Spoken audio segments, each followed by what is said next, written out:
IPL 2023 के mini auction में सबसे कम पर्स के साथ उतरी थी कोलकाता नाइट राइडर्स और 11 प्लेयर्स इन्हें बाय करने थे एंड केकेआर ने कम पर्स में भी बहुत अच्छी शॉपिंग की और बहुत हद तक अपने बेसिस कवर किए जो उन्हें कवर करने थे। गुजरात टाइटंस ने बेस प्राइस में केन विलियमसन को उठा लिया, जोशुआ लिटल के रूप में एक अच्छा ओवरसीज बाय कर लिया जिसकी उन्हें जरूरत थी क्योंकि इनके पास ओवरसीज में एकमात्र अल्जारी जोसेफ थे। तो इस वीडियो में हम गुजरात टाइटंस और कोलकाता नाइट राइडर्स दोनों टीम्स का auction review and sweat analysis करने वाले हैं। तो चलिए स्टार्ट करते हैं। शुरुआत करते हैं कोलकाता नाइट राइडर्स के साथ। केकेआर की आप स्क्वाड देख सकते हैं, 24 मेंबर्स की स्क्वाड इन्होंने तैयार की है आईपीएल 2023 के लिए। ये केकेआर की स्क्वाड है एंड केकेआर को आप देखें तो विकेट कीपर चाहिए था इंडियन में, क्योंकि इनके पास इंडियन विकेट कीपर था ही नहीं, तो इन्होंने नारायण जगदीशन को बाय कर लिया। करेंटली रेड हॉट फॉर्म में है आप देखें तो, और एक टेस्ट मैच में तो इन्होंने 20 बॉल में 50 रन की पारी खेली थी। तो ये भी बता दिया था कि T20 खेलने का दमखम भी ये रखते हैं। तो नारायण जगदीशन के रूप में इन्होंने एक अच्छा विकेट कीपर इंडियन बल्लेबाज बाय किया। उसके बाद ओवरसीज में इनको बैकअप चाहिए था रहमानुल्लाह गुरबाज का, तो वहां पर इन्होंने लिटन दास को खरीद लिया। अगेन एक अच्छे प्राइस में, आपको एक कम प्राइस में एक अच्छा प्लेयर। तो विकेट कीपर सेक्शन में केकेआर ने 2 अच्छे प्लेयर्स खरीदे कम प्राइस में। उसके बाद आंड्रे रसल के बैकअप के रूप में इन्होंने डेविड वीजे को खरीद लिया। रसल गन प्लेयर है, इसमें कोई डाउट नहीं है, और लेकिन हम जानते हैं कि पिछला आईपीएल सीजन उनका उतना अच्छा नहीं रहा एंड इंजरी का खतरा मंडराता रहता है। तो उसको देखते हुए इनके पास रसल का बैकअप होना जरूरी था। और अगेन इन्होंने आप देखें तो बेस प्राइस में 1 करोड़ रुपए में डेविड वीजा को अपने नाम किया। माफ कीजिए, शायद बेस प्राइस नहीं थी, 50 लाख बेस प्राइस थी डेविड वीजे की। बट अगेन आपको एक अच्छी कम पैसों में एक अच्छा प्लेयर मिल गया एंड वीजे के पास भी आते संगी बड़े बड़े शॉट्स लगाने की काबिलियत है, प्लस 4 ओवर आपको पूरे देते हैं एंड डेथ ओवर्स के स्पेशलिस्ट माने जाते हैं। तो रसल के बैकअप के रूप में एक बहुत अच्छे ऑप्शन है और ज़रूरत पड़ने पर आप इनको रसल से पहले भी खिला सकते हैं यदि चाहें तो। उसके बाद इन्होंने एक ओवरसीज स्पिन ऑलराउंडर भी अपनी टीम में रखा साकिब अल हसन के रूप में, जो पहले भी इनकी स्क्वाड का हिस्सा थे और आईपीएल 2022 में भी हमें केकेआर की ओर से खेलते हुए नजर आएंगे। तो केकेआर का जो बैटिंग डिपार्टमेंट है वो टॉप ऑर्डर से लेके लोअर ऑर्डर तक काफी सॉलिड नजर आ रहा है। टॉप ऑर्डर में इनके पास जगदीशन, वेंकटेश अय्यर, श्रेयस अय्यर, ये 3 ऑप्शन नजर आते हैं आपको। और भी ऑप्शन है, रहमानुल्लाह गुरबाज हैं, लिटन दास हैं, तो ऑप्शन अच्छे खासे हैं इनके पास टॉप ऑर्डर में। मिडिल ऑर्डर में फिर इनके पास नितेश राणा है, Rinku Singh / Mandeep Singh, Andre Russell / David वीजे, शार्दुल ठाकुर। तो आप देखें तो यहाँ इनके पास सॉलिडिटी और फायर पावर का एक अच्छा कॉम्बिनेशन है। मनदीप सिंह आप देखें तो अच्छे स्ट्राइक रेट के साथ खेल सकते हैं, नितेश राणा है, David visa, Andre Russell, Rinku Singh, तो अच्छे आप इनके पास मिडिल ऑर्डर में बल्लेबाज हैं। उसके बाद बॉलिंग की यदि हम बात करें तो सुनील नरेन, वरुण चक्रवर्ती के रूप में 2 मिस्ट्री स्पिनर हैं, श्रेयस शर्मा है जो कि एक लेग स्पिनर है, अनुकूल रॉय जो कि एक लेफ्ट आर्म स्पिन है। तो स्पिन डिपार्टमेंट में भी इनके पास अच्छी वैरायटी है। और उसके बाद यदि हम पेस बॉलिंग की बात करें तो Umesh Yadav, Harshit Rana, Shardul Thakur, Lockie Ferguson and Tim Southee इनके पास ऑलरेडी थे।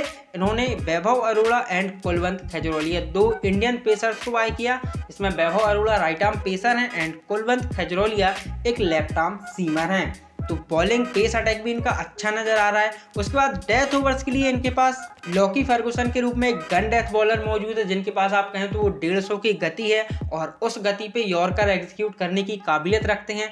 एंड मुझे लगता है इनके डेथ ओवर्स में पार्टनर होंगे शार्दुल ठाकुर, क्योंकि शार्दुल ठाकुर के पास हम सभी जानते हैं कि विकेट टेकिंग एबिलिटी है। उमेश यादव तो नहीं होंगे क्योंकि Umesh Yadav gun death bowler नहीं है। उसके अलावा टिम साउदी खेलेंगे तो वो डेथ के पार्टनर हो सकते हैं या फिर वैभव अरोड़ा हो सकते हैं, बट हाई चांसेस हैं कि लॉकी फर्गुसन के साथ शार्दुल ठाकुर इनके डेथ ओवर पार्टनर होंगे। तो ओवरऑल कोलकाता नाइट राइडर्स जिस पर्स के साथ ऑक्शन में उतरी थी उसके हिसाब से केकेआर का ऑक्शन अच्छा रहा है एंड ऑन पेपर तो केकेआर ने सारे बेसिस कवर किए हैं और केकेआर के ऑन पेपर ना सारे बेसिस कवर भी नजर आ रहे हैं। इसके बाद बात करें हम गुजरात टाइटंस की। यदि आप गुजरात के फैन से करंटली पूछेंगे केम छो तो वो कहेंगे मजामा छो, क्योंकि गुजरात टाइटंस ने एक बार फिर से बहुत अच्छी स्क्वाड तैयार की है। इनको बैकअप विकेट कीपर चाहिए थे, इन्होंने केएस भरत, उर्विल पटेल के रूप में 2 यंग इंडियन विकेट कीपर्स को बाय कर लिया। इनको पेसर्स चाहिए थे बैकअप में, तो शिवम मावी को बाय कर लिया। पिछला सीजन अच्छा नहीं रहा है लेकिन उम्मीद करते हैं कि ये सीजन शिवम मावी का अच्छा हो, क्योंकि शिवम मावी एक अच्छे बॉलर हैं। एंड जोशुआ लिटिल को खरीद लिया जो कि इनको ज़रूरत थी, क्योंकि इनके पास एकमात्र अल्जारी जोसेफ थे।